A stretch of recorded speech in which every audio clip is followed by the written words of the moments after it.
Flammes jumelles, c'est de la science-fiction. Bonjour, je suis David Maréchal, professeur de Qigong, Tai Chi et méditation, thérapeute en soins énergétiques et thérapeute en soins chamaniques. Nous allons parler aujourd'hui de ce phénomène des flammes jumelles. Alors, déjà, j'ai envie de vous dire que ce n'est pas une mode et ce n'est pas parce qu'on a une flamme jumelle qu'on a de la chance, qu'on vit un amour extraordinaire. Bien sûr, tout le monde aime se dire qu'il vit un amour extraordinaire, et c'est sûrement le cas. Mais qu'on soit bien d'accord, on n'est pas obligé de vivre un amour de flamme jumelle pour vivre un amour hors du commun, et heureusement. Ça n'apporte, c'est plutôt un cheminement, hein, ça n'apporte pas plus de valeur à votre couple si vous avez rencontré votre jumeau.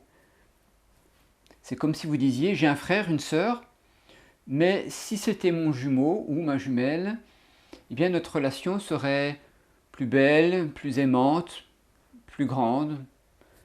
Non, elle serait différente. C'est tout. Je vous rappelle que dans le cas des flammes jumelles, il s'agit d'une même âme qui se retrouve, un peu comme le yin et le yang, et qui se complète.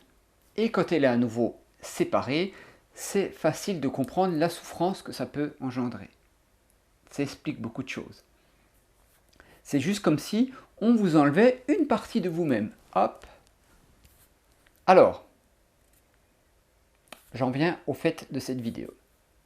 Cette relation, c'est carrément de la science-fiction. Déjà, une même âme dans deux corps différents. Ça annonce un bon scénario de film. Hein. Puis, l'univers qui met en relation ces deux personnes. Qu'elles aient une différence d'âge ou pas, qu'elles aient une différence, enfin qu'elles habitent à 200, 500, 600, 10 000 km ou pas. Elles se retrouvent. Qu'elles aient des vies complètement différentes ou pas. Qu'elles soient déjà en couple ou pas. Tout ça, on s'en fout. La source va vous faire vous rencontrer. C'est quand même un peu magique, non? C'est quand même un peu incroyable. Vous allez me dire, c'est pareil dans n'importe quelle relation amoureuse. Oui, c'est vrai. Le grand tout, l'univers, la source fait tout pour qu'on se rencontre quand ça doit être fait. Mais là où c'est le délire, c'est que les couples de flammes jumelles, eh ben, elles fonctionnent avec les mêmes règles. Alors je ne vais pas vous faire un détail des caractéristiques parce qu'il y a déjà des gens qui font ça très bien sur internet. Allez voir la chaîne YouTube de Sarah, les états amoureux. Je la trouve très chouette, c'est super bien comme elle explique les choses. Et il y en a beaucoup d'autres bien sûr, dont certains donneurs de leçons qui n'ont pas vécu cette relation et qui en parlent. Bon, bref. Moi je parle de mes ressentis et de ce que j'ai vécu, compris et expérimenté.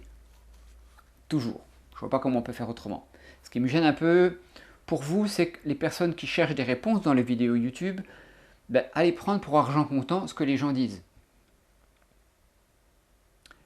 Et parfois les gens ils racontent n'importe quoi. Je vous invite donc à avoir du discernement, ne pas croire tout ce qui est dit, et pas non plus ce que je dis. Allez voir ce que un ensemble de gens fait de vous une idée. Hein.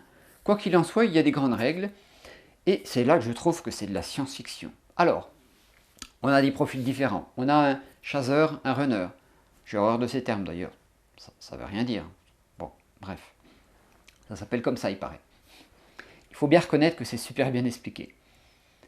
Un qui est yin, l'autre qui est yang, un qui a la blessure d'abandon, de trahison, l'autre la blessure de rejet et ou d'humiliation. Bon, les autres blessures gravitent aussi. Hein.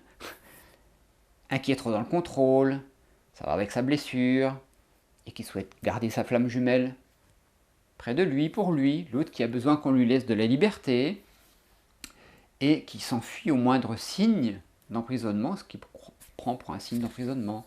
Un qui se projette parce qu'il a besoin de sécurité, de construire son avenir, parce qu'il a très peur d'être abandonné.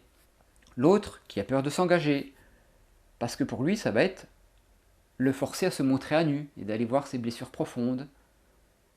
Et ça fonctionne avec tous les couples de flammes jumelles.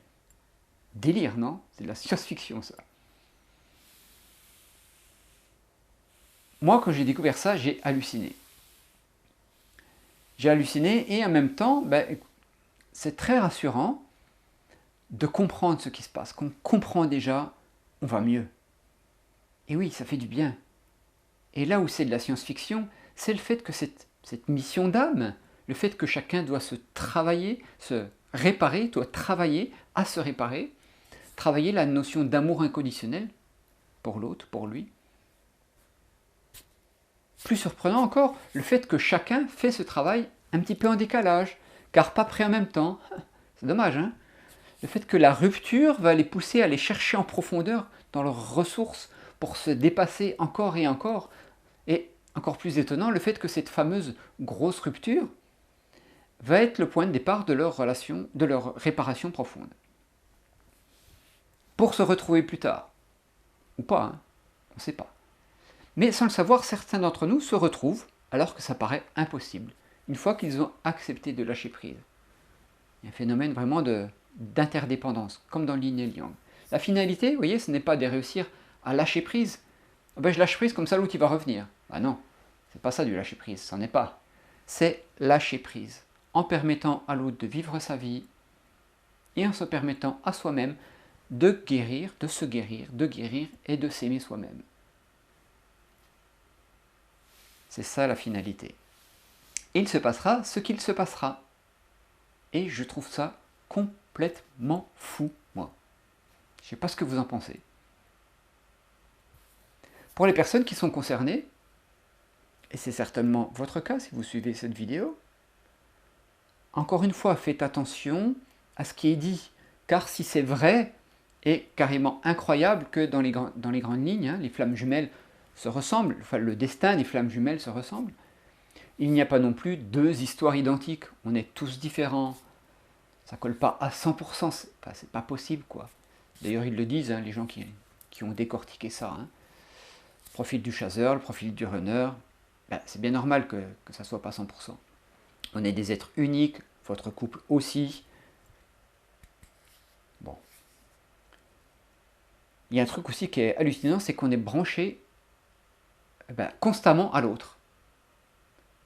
Ça, je trouve ça hallucinant, quoi. Si l'autre est triste, vous le sentez. S'il va bien, vous le sentez. S'il pense à vous, vous le sentez. C'est fou, non? C'est aussi pour ça que c'est difficile de s'en détacher. Vous avez à gérer vos émotions et ressentis, c'est pas évident, hein, et vous avez à gérer ce que vous recevez de l'autre. Elle est quand même dingue, cette relation. Bon, si vous voulez donner votre avis sous la vidéo, n'hésitez pas à entamer le débat. On en discutera. Je vous souhaite bon courage dans votre cheminement personnel. Prenez soin de vous.